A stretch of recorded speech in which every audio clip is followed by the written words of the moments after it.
One of the saddest conversations I have with patients usually begins the same way. Doctor, I thought I was eating healthy. After 35 years in medicine, I've learned that many people aren't damaging their arteries because they don't care. They're damaging them because they've believed advice that simply wasn't true. I'm Dr. Alan Mercer, and today I want to walk you through the biggest mistakes I see over and over in people over 60, mistakes that quietly allow plaque to build up inside the arteries, not because these folks were careless, but because nobody ever sat them down and explained what was actually happening inside their bodies. I want to be clear about something before we start. Plaque doesn't build up overnight, and it doesn't get better overnight either. It's a slow process, usually decades in the making.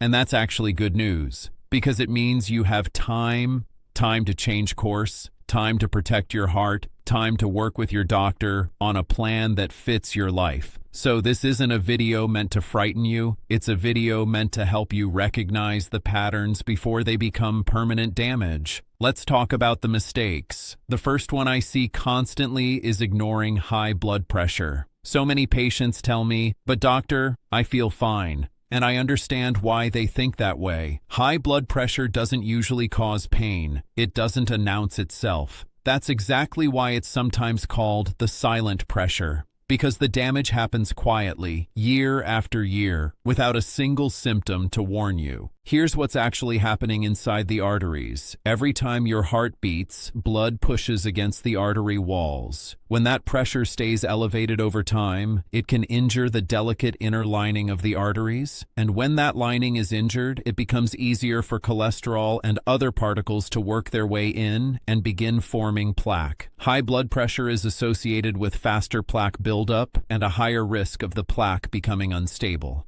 I think of a patient, let's call him Robert. Robert was 71, active, mowed his own lawn every week. His blood pressure had been creeping up for years, but he always felt fine, so he never worried about it.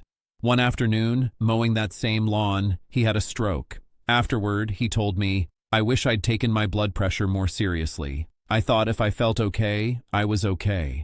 The truth is, blood pressure needs to be measured, not guessed at. If you haven't had yours checked recently, that's a conversation to have with your physician. And if you're already on medication for it, please don't stop or adjust the dose on your own. Any changes should go through your doctor. The second mistake is thinking cholesterol doesn't matter if you feel healthy. I hear this all the time. My cholesterol is a little high, but I feel great, so it can't be that serious. Cholesterol itself isn't the villain people think it is. Your body actually needs some of it. The problem is when certain types build up in the bloodstream and begin depositing into artery walls, particularly a type called LDL cholesterol. Think of your arteries like pipes and LDL cholesterol like sediment that can settle along the inside of those pipes over time. It doesn't happen in one meal or one bad week. It's associated with years of gradual accumulation. And because there are no nerve endings inside artery walls, you simply cannot feel it happening. I remember a patient, Eleanor, who came in for a routine physical. Her cholesterol numbers had been elevated for nearly a decade, but she always felt wonderful, so she never worried. When we finally ran additional testing, we found significant plaque buildup that had been silently progressing the entire time. She looked at me and said quietly, I thought cholesterol only mattered if I had symptoms. That's the danger. Cholesterol should be checked regularly through blood work, not judged by how you feel. If your numbers are elevated, that's a conversation worth having with your doctor about diet, lifestyle, and whether treatment may be appropriate for you. The third mistake, and one of the most damaging, is smoking or vaping. Some patients tell me, I've cut back, or I only vape now, it's supposed to be safer. I understand the intention behind that thinking, but here's what's actually happening in the arteries. Nicotine and the chemicals in tobacco smoke, and many of the chemicals in vaping products, can injure the lining of blood vessels, promote inflammation, and make it easier for plaque to form and become unstable. Smoking is also associated with lower levels of protective cholesterol and can contribute to blood clot formation. I think of Frank, a retired mechanic who smoked for over 40 years. He said something I'll never forget.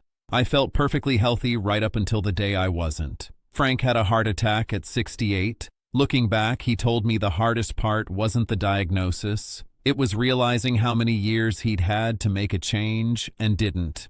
If you currently smoke or vape, please know that quitting at any age can meaningfully reduce cardiovascular risk over time. It's never too late for it to matter. Your physician can help you find a plan that actually works for your life. The fourth mistake is poor diabetes control, or not realizing blood sugar issues are affecting the heart at all. Many patients think of diabetes as something that only affects their blood sugar numbers. But consistently elevated blood sugar can damage the lining of blood vessels over time, contributing to inflammation and making it easier for plaque to develop.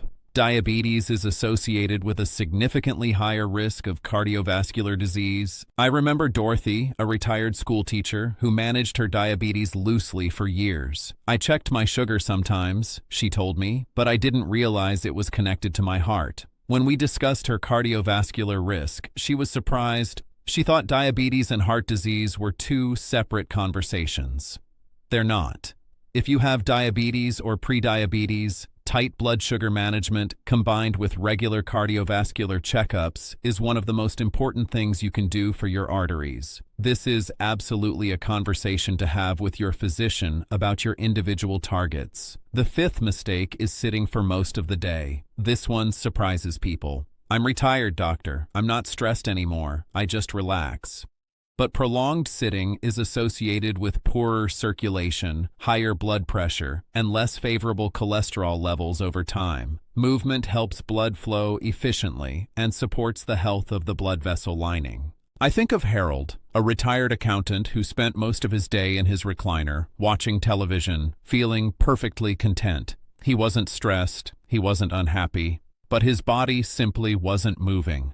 Over several years, his numbers slowly worsened. I thought retirement meant I'd earned the right to rest, he told me. And rest is important, don't misunderstand me. But movement, even gentle movement, matters just as much. You don't need to run marathons. Even short walks a few times a day can support cardiovascular health. If mobility is a concern for you, your physician or a physical therapist can help design something safe and appropriate for your situation. The sixth mistake is eating highly processed foods every single day. This isn't about occasional treats, it's about patterns. Diets high in processed foods, added sugars, and certain fats are associated with higher inflammation and less favorable cholesterol levels, both of which can contribute to plaque development. Patricia, a widow who lived alone, told me that cooking for one felt like too much effort, so she relied heavily on convenience meals. I didn't think a frozen dinner here and there could do much harm, she said. But those frozen dinners became her everyday pattern, not an occasional shortcut. I'm not asking anyone to eliminate convenience entirely. I'm asking you to notice the pattern.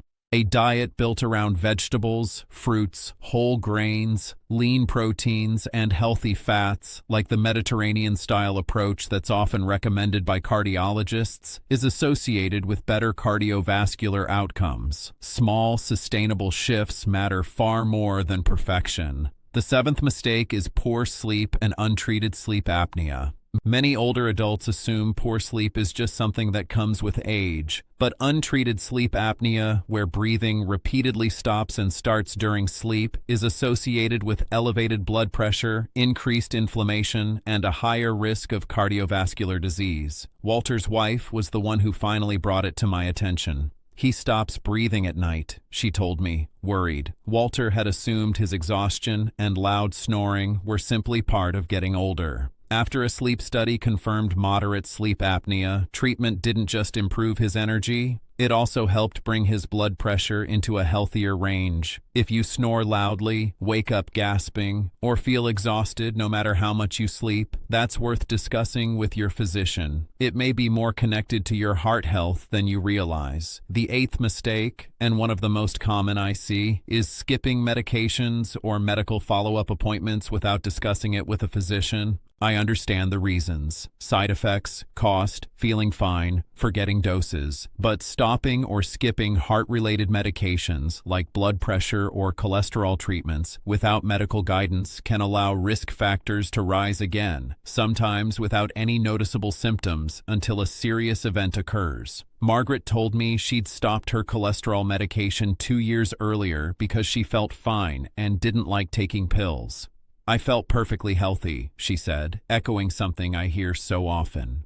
When we ran her numbers again, her cholesterol had climbed significantly. If a medication isn't working for you, if the cost is a burden, or if you're experiencing side effects, please talk to your physician. There are often alternatives, but please don't stop on your own. So let's bring this together. The biggest mistakes I see aren't dramatic. They're quiet, everyday choices: ignoring blood pressure, dismissing cholesterol, smoking or vaping, letting blood sugar drift, sitting too much, eating processed food daily, ignoring poor sleep, and stepping away from medical care without a conversation. None of these happen overnight, and none of them are fixed overnight either. But every single one of them can be addressed, one honest conversation with your doctor at a time. If any of this resonated with you today, I'd encourage you to schedule a checkup and talk openly with your physician about your personal cardiovascular risk. You know your body better than anyone, but your doctor can help you understand what's happening beneath the surface, where you can't feel it yet.